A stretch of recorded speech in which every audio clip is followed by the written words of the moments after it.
Oi pessoal, bom dia, professor Rafael de História, tudo jóia? Pessoal, essa aula aqui é destinada para ensinar o conteúdo das 2 primeiras semanas do PET, ok? As 2 primeiras semanas do PET de vocês do nono ano solicitou o conhecimento, a primeira semana Iluminismo e Liberalismo e a segunda semana Revolução Francesa, ok? Então vamos fazer uma síntese aqui do que pode ser feito desses dois conhecimentos. Primeiro, o Iluminismo. Bom, lembra lá daquela data que eu falei para vocês, né? A história é dividida em 5 partes: pré-história, história antiga, Idade Média, moderna e contemporânea. A gente está falando de iluminismo, a gente está falando de Idade Moderna. Então, a partir do século XV até lá a Revolução Francesa, que é o segundo tema da aula de hoje, ok? Bom, o iluminismo veio questionar as teorias da Igreja Católica. Não quer dizer que eles estavam negando a teoria dela, né? O que acontece é o seguinte: como na Idade Média, né, no terceiro momento da história, dos 5 momentos da Idade Média do meio, tudo era da Igreja Católica, era a visão da Igreja Católica, era a visão de acordo com a da Igreja Católica de Jesus Cristo. Então, era um único olhar, que é da Igreja Católica. A partir da Idade Moderna, o ser humano, as pessoas, né, vão começar a questionar que poderia haver uma nova visão das coisas, como o mundo pode ser percebido de uma maneira diferente. Então, vai começar com esse iluminismo, ok? Esse iluminismo, de acordo com eles, vai trazer à luz a sociedade, né? A Idade das Trevas lá, que era a Idade Média, aqueles preconceito todo, que a Idade Média, todo mundo reclama da Idade Média. É um período, faz parte, é assim que eles pensavam. Como hoje a gente acha que a gente está certinho, mas daqui a 200 anos o pessoal vai questionar e falar: nossa, o pessoal, sei lá, vamos pôr, o carro voa. Nossa, acredito que aquele pessoal no passado andava com um carro no chão, olha que burro, era só voar. Entendeu? Então, a gente tem uma maneira de julgar danado, mas é assim que eles pensavam naquela época. Então, a Idade Média foi o controle da Igreja Católica, agora na Idade Moderna vem a ciência, vem o iluminismo, a filosofia, para apresentar uma nova versão, ok? Essa é a ideia do iluminismo. Antes do iluminismo mesmo começar, a parte anterior deles, vem a questão da revolução científica. Então, o ser humano agora começa a pensar em ciência, em como as coisas funcionam, não só na Terra, mas no universo inteiro, tranquilo? Então, para poder explicar esse iluminismo que a gente está comentando, a primeira coisa que a gente tem que falar é sobre a revolução científica. Então, antes do iluminismo começar, surgiu algumas pessoas que começaram com a ideia de ciência, né, de que existem certas leis na Terra e no universo que são universais, né, o próprio Isaac Newton, que é o cara que fala da gravidade, né, que dizem que tá lá na faculdade e de repente, pum, uma maçã cai na cabeça dele, ele, o que é isso aqui e tal? e ele vê com uma maçã e ele olha para a maçã, De acordo com o que dizem, né? que olha para a maçã e fala: por que essa maçã caiu na minha cabeça? E aí começa a desenvolver a teoria que ele vai chamar de gravidade. Então existe uma força que puxa essa maçã para baixo e que ele deu o nome de gravidade. Então já começa nesse período, tranquilo? Então o próprio Isaac Newton, que eu acabei de citar, é um desses que começou a revolução científica. Outro é um chamado René Descartes, que ele tem uma frase muito famosa que é: Penso, logo existo. né, muita gente interpreta essa frase de maneiras bem diferentes. Eu pessoalmente interpreto da seguinte maneira: penso, logo existo. Eu quero dizer com isso que só sabe que existe quem pensa. Então, por exemplo, uma pedra, ela existe, a gente sabe que ela existe, mas a própria pedra não sabe. Por quê? Porque ela não pensa. Então, a gente que vai chegar e falar pedra, que vai ter consciência da realidade dela, a pedra por si só não tem. Então, por isso que ele fala, eu, de acordo com a minha visão, essa frase que é penso, logo existo. Tranquilo? Outro famoso também é chamado de John Locke. Então, toda aquela lógica que o Isaac Newton usa no universo, na Terra, essas normas que ele tenta instalar, né? Ele cria as 3 leis famosas de Newton, que vocês provavelmente vão ver isso na aula de ciências e no ensino médio, na aula de física, que são as leis lá de inércia, de ação e reação. Então, de acordo com ele, essas leis valem na Terra, mas também valem no espaço inteiro. Onde você for, essas leis vão se perpetuar, ok? E o John Locke vai tentar pegar essas ideias e implantar na sociedade. Então, ele quer dar uma certa ordem na sociedade. Então, por que uma pessoa governa? Por que a outra pessoa não governa?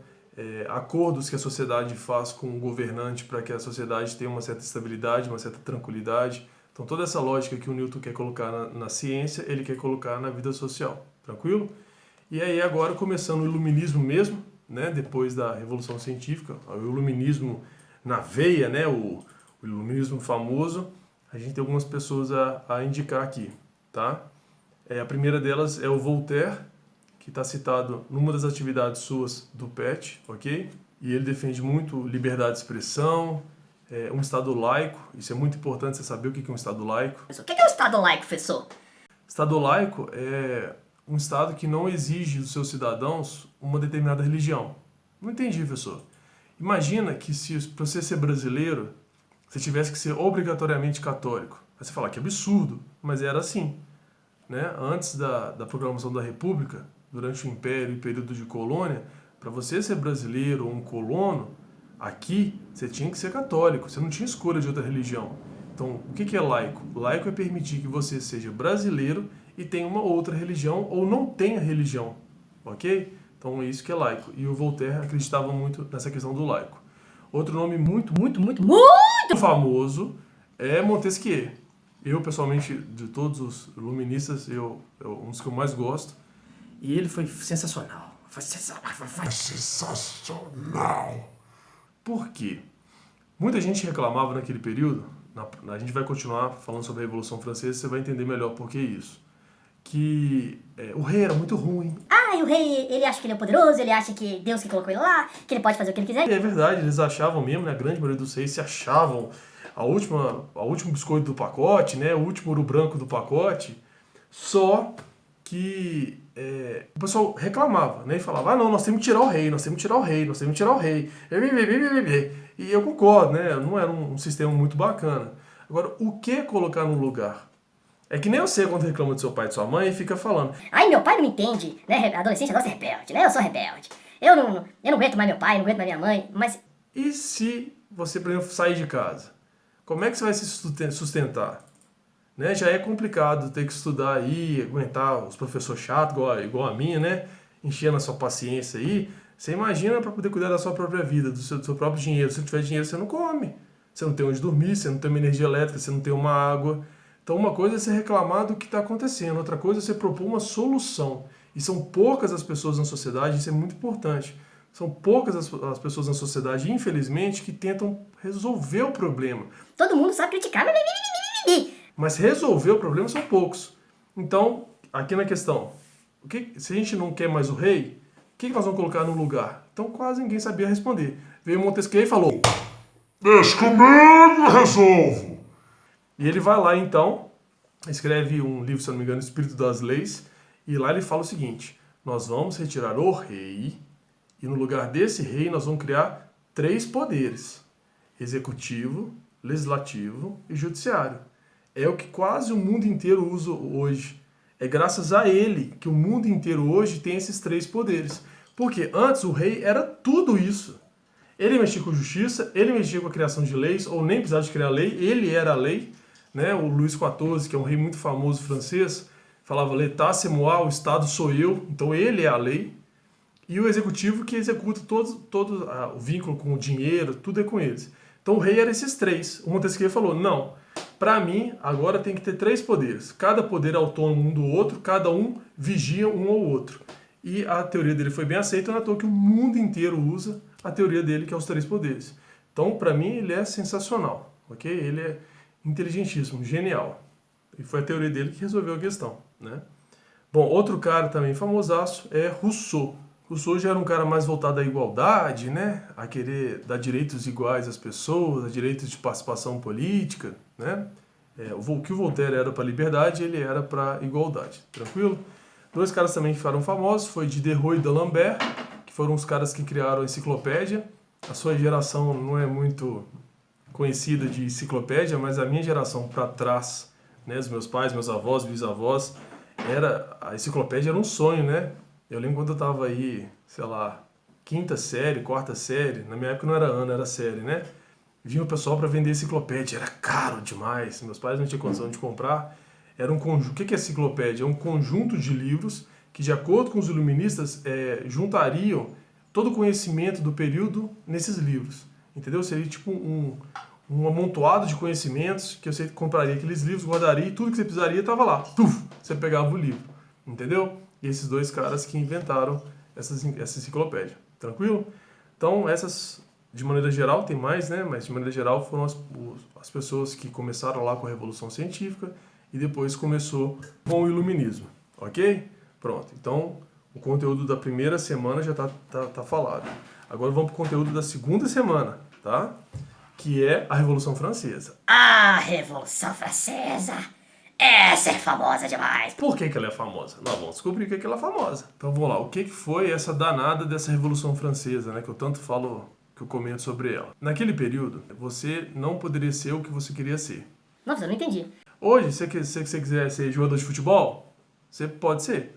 Não quer dizer que você vai ser porque você quer, mas vai ter que correr atrás, melhorar e tal, e virar jogador de futebol. Se você quiser ser um cientista, você vai correr atrás e vai ser cientista. Você entendeu? Você pode ser o que você quiser, correndo atrás e dando certo. Naquela época, não. Na Idade Moderna, você nascia no meio que você nasceu e você vai morrer nesse meio. Então, existiam 3 classes sociais naquela época. Clero, nobreza e o terceiro estado, que é a parte mais pobre, tá? Então, a nobreza era quem veio de outro nobre. Então, seu pai é um nobre, seu avô é um nobre, seu bisavô é um nobre, seu tataravô é um nobre, seu tataravô era nobre, então você é um nobre, ok? Então, essa classe social é por causa de sangue. O clero, que é a Igreja Católica, o pessoal lá responsável pelas orações, geralmente vinha também da parte da nobreza, né? São poucos aqueles que vinham da parte mais pobre da sociedade. Então, essas duas classes, o clero e a nobreza, elas controlavam. O próprio rei fazia parte da nobreza, a família real fazia parte da nobreza. E a terceira parte da sociedade, que era o pessoal pobre, né? Então, se você nasceu nobre, você morre um nobre. Se você nasceu pobre, você morre pobre. Você pode ficar rico, que você continua pobre. Ah, você não faz sentido não. Fácil, você vai entender. Vamos lá. Então, um pouco antes de 1789, que é a data do início da Revolução Francesa, a França estava passando um perrengue financeiro enorme. O que é isso? O país estava quebradinho. Quebradinho todo. Tá? O rei Luís XVI, ninguém da nobreza liga muito para dinheiro. O nosso deles era cumprir com os acordos, com as cerimônias, com aquelas festas, as mulheres... Mas trabalhar mesmo que é bom, eles não eram muito afim, não. Eles queriam festa.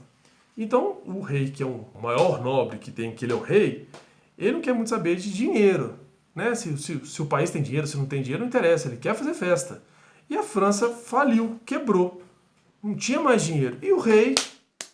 Eu quero festa, e eu tô aí por dinheiro, o que interessa dinheiro? Eu quero saber da minha festa, eu quero mostrar pra todo mundo que eu comprei um quadro novo, que eu tô com um sapato novo.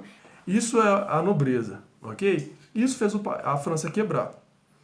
E aquela confusão toda, e provavelmente os ministros de finanças dele falando, Luís XVI, a França tá feio o negócio, nós estamos sem grana, sem din-din, como é que nós vamos fazer? E Luís XVI, eu sou nobre, eu não quero saber de dinheiro não, você se vira aí. Né? Eu te pago para isso. E foi, até que também veio junto uma crise agrária muito séria.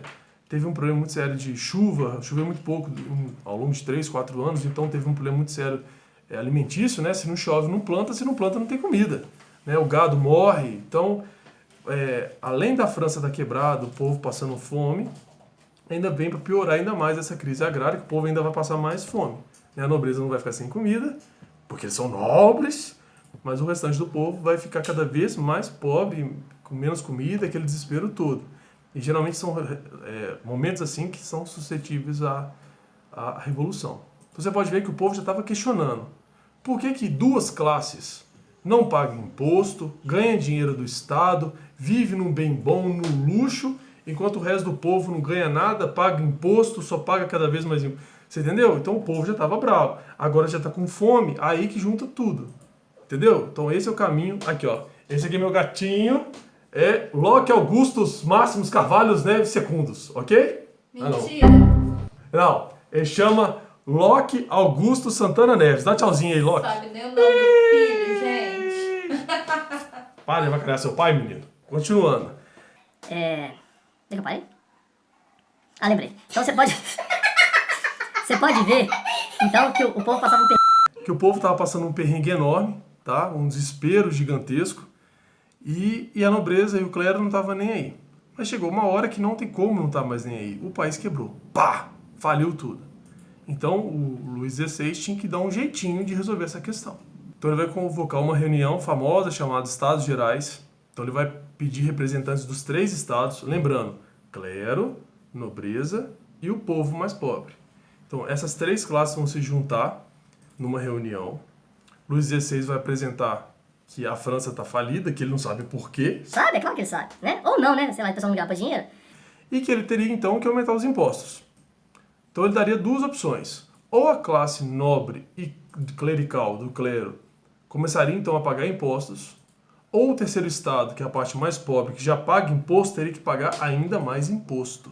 E ele sai da sala e deixa o pessoal se esmurrar. E aí aquela confusão, né? O nobre vira e Eu fala, sou nobre. Meu tataravô, então salvou a França. Você acha que eu vou chegar e pagar imposto? Eu quero é dinheiro, não tem que pagar, eu tenho que ganhar. O clero vira e fala: eu sou representante de Deus na terra. Que absurdo um representante desse calibre pagar imposto. Eu não vou pagar imposto. E o povão falando, olha, eu já pago imposto, tô todo lascado. Você quer que eu pague mais? Eu nem tenho dinheiro mais, de onde que eu vou tirar esse dinheiro? A verdade é que dentro da parte pobre da sociedade existe uma classe famosa chamada burguesia, famosa hoje, né? Essa burguesia é a classe mais pobre, mas que com título de negócio, eles são empreendedores, eles conseguiram fazer comércios e conseguiram ganhar din-din. Ele não era um nobre, porque ele não nasceu com sangue nobre, mas ele é um pobre que tem dinheiro. Lembra lá no início do vídeo que eu falei que fazia sentido essa frase lá naquela época? Então era uma pessoa do terceiro estado, mas que ela conseguiu melhorar de vida. Não era assim, nossa, milionária, mas tinha uma condição boa. E esse cara então vai falar, pera, eu tô suando aqui, ó, eu acordo 6 horas da manhã para trabalhar, vou dormir 11 horas da noite, já pago imposto para esses nobre clero ficar à toa aí, você quer que eu pago mais? Não vou pagar, não. Mas não vou mesmo. E aí começa. Eu não vou pagar outro, eu vou pagar sim outro. Que você imagina a confusão, né? E aí Luís XVI então volta pra reunião e fala, e aí, o que vocês resolveram? E aí, óbvio, ninguém resolveu nada. Então acaba o Luís XVI decretando que o terceiro estado então iria pagar mais impostos. E o povo vai enlouquecer e fala, mas nem que eu vou pagar mais imposto. Mas não vou mesmo. E o povo muito bravo vai sair, vai se reunir do lado de fora e eles vão começar então um negócio chamado Assembleia Constituinte. Então eles prometem que eles só vão sair de lá quando eles criarem uma Constituição para o país. O que é uma Constituição? Constituição é um conjunto de normas, um conjunto de leis para o país. O Brasil tem a sua Constituição. Né? Atualmente é de 1988, um calhamalhaço de um livro desse tamanho assim, né? Muitas leis que guiam o país, entendeu? Então, o que é uma Constituição? Vai ser uma forma de trocar o rei. Você pode até manter o rei no poder, mas você vai ter que controlar, porque a partir de agora você vai falar, isso aqui não pode. Se o rei quiser fazer, ele está errado, porque na lei diz que não pode. Nenhum rei gosta disso, ok? Mas eles então prometem que eles só vão sair de lá com uma Constituição para a França montada. Óbvio que o rei não vai aceitar, que ele vai querer colocar gente lá do clero e da nobreza para participar. Não vai haver consenso, é claro que não vai haver esse consenso, porque, por exemplo, eles vão colocar na Constituição deles, que como na nossa tem, como lá no livro lá da ONU também tem, todos são iguais perante a lei. E a nobreza não vai aceitar isso, falar igual? Como que esse Zé Ruela aí se acha igual a mim? Nunca vai ser igual. Então não tinha como eles entrar no consenso. E não vão entrar no consenso, é claro que não. Sem consenso, o povo vai sair pelas ruas de Paris quebrando tudo, arrebentando tudo na porrada e vão atacar uma prisão chamada Bastilha. Os reis antigamente tinham uma prisão só para eles. Não quer dizer que eles vão ficar presos lá, né, gente? Quer dizer que eles vão mandar para lá quem eles quiserem.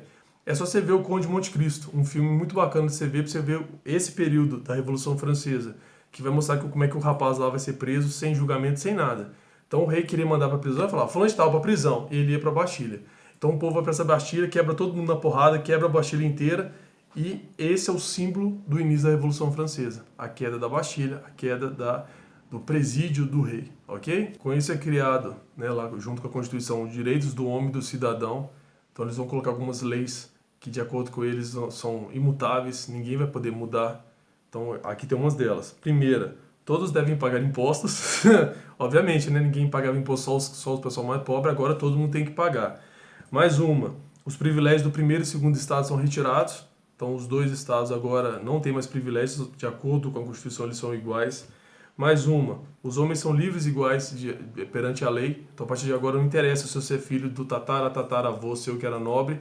A partir de agora, lei é lei, regra é regra, você vai ter que seguir, você vai ter que seguir, você não vai seguir para todo mundo, ok? E mais um tanto outros de normas que eles vão criar e até hoje a gente vai usar isso como referência. Então essa bagunça aí vai de 1789 até 1791. Não acho que vai resolver não, que vai piorar. Em 1791, a família real, né, Luís XVI e sua esposa, vão tentar fugir da França. Eles viram que não tinha mais como controlar a revolução, o povo estava muito revoltado. Como todas as famílias reais da Europa tinham linhagens sanguíneas, então o príncipe da Áustria casou com a princesa de Portugal, o príncipe de Portugal casou com a princesa da Espanha, e eles são todos muito parentes. Então eles vão tentar fugir para a Áustria, que é pertinho da França, ok? E quase que eles estão quase saindo da França, na última cidade, eles são descobertos, e aí eles são levados de volta para Paris, e agora como traidores. Né? Antes a população estava aceitando eles ainda, agora eles são traidores, afinal de contas o rei estava fugindo do seu próprio país. Então eles vão ser presos, tanto Luís XVI quanto sua esposa, vão ser julgados e futuramente os dois vão ser mortos, ok? E vão ser mortos com um equipamento famoso daquela época. O cara que criou esse equipamento é chamado de guilhotin, por isso que o equipamento chama guilhotina, que é uma lâmina que chega e corta a cabeça da pessoa rápido. Então os dois vão ser guilhotinados, ok? E isso, a revolução vai piorar ainda mais, porque agora o rei, que é o rei todo-poderoso, quis abandonar o seu povo. Então o povo já estava revoltado, agora que vai piorar ainda mais a situação. Então agora eles criam um sistema chamado Assembleia Legislativa, e essa Assembleia então é como se fosse o que a gente chama hoje de Senado e Câmara dos Deputados. A partir de agora era ali que iria governar a França. Agora não tinha mais rei, não tinha mais rainha, era esse povo que iria governar. Vários grupos vão participar dessa Assembleia, que nem a gente tem hoje partido político, né? PT, PSDB, PSL, PCdoB, tem tanto partido aí, né, que a gente esquece. Mas naquela época também existiam vários grupos, mas os dois mais famosos e mais importantes aqui para a Revolução são os jacobinos, que são o pessoal mais extremo, geralmente o pessoal mais humilde e mais rebelde, mais revolucionário, e os girondinos, que é a burguesia. Lembra que eu falei para você que a burguesia está dentro do terceiro estado, dentro da parte mais pobre, mas que tinha um pouco mais de dinheiro? Esse pessoal já era mais moderado. Calma, gente, a gente tem que fazer revolução, mas nem tanto assim não. Até porque eles já tinham dinheiro, eles tinham coisa para perder. Agora os jacobinos lá, que era o pessoal mais pobre, não tinha nada a perder não. Vamos arrependar, mudar tudo e vamos ver o que faz para melhorar a nossa vida aqui. Entendeu? Então tinha mais grupos, mas esses dois são os dois principais. Jacobinos, que é a parte mais pobre, e girondinos, que dentro do terceiro estado é a parte que tem mais dinheiro, que é a burguesia. Em 1793, 2 anos depois, os jacobinos não aguentam mais os girondinos falando na cabeça deles.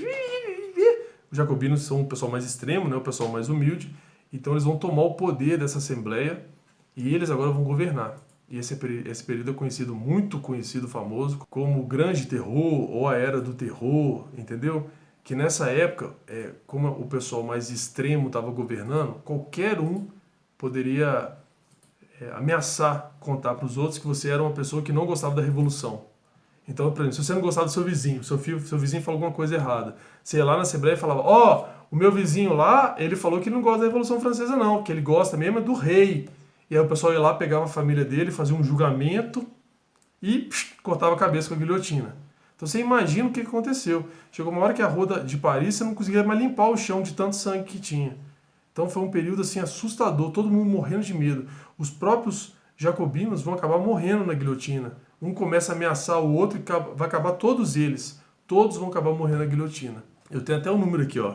Entre 1793 e 1794, ou seja, entre 1 e 2 anos, 16 mil pessoas foram guilhotinadas. 16 mil pessoas perderam a cabeça nessa questão. E nem julgamento direito teve. Simplesmente foi ameaçado aqui. O que você tem a dizer? Você está mentindo.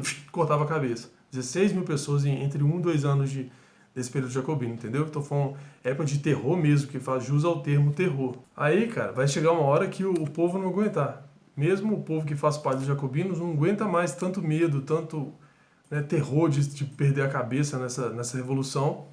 Os girondinos lá, o pessoal que tem um pouco mais de dinheiro, volta à Assembleia e consegue tomar o poder. Então eles vão agora tirar os jacobinos, que é o pessoal mais simples, e agora vai colocar os girondinos, que tem um pouco mais de dinheiro. Esses jacobinos, os líderes dos jacobinos vão ser todos guilhotinados, como eu falei para vocês, todos vão perder a cabeça. E os girondinos, para poder tentar controlar o país, porque a revolução chegou num ponto tal que já não tinha mais controle nenhum, tinha que procurar alguém para resolver esse problema. E o alguém escolhido, alguém muito famoso, que vocês aposto que já ouviram falar, que é um general francês chamado Napoleão Bonaparte. Né? É um dos generais, se não for o general que assumiu a patente como general, né, que é a patente mais alta do exército, com pouca idade, eu não lembro direito, mas tipo 24 anos de idade ele já tinha virado um general, mais ou menos essa idade, eu não lembro certinho não. Então o Napoleão é convocado e ele teve a incumbência de acabar com a Revolução Francesa. E obviamente que não foi na conversa, né? Uma revolução desse tamanho, com toda essa confusão acontecendo, foi na base da porrada. Ele botou o exército na rua e falou, agora é toque de recolher, as coisas vão ser feitas da maneira que eu quero, e põe o exército na rua. E ele acaba, sim, controlando a Revolução Francesa. Com isso, então, a Revolução Francesa acaba e o próximo tema, né, provavelmente eu tenho que olhar no apostila de vocês, mas deve ser Napoleão Bonaparte, ok? Então, até a próxima aula.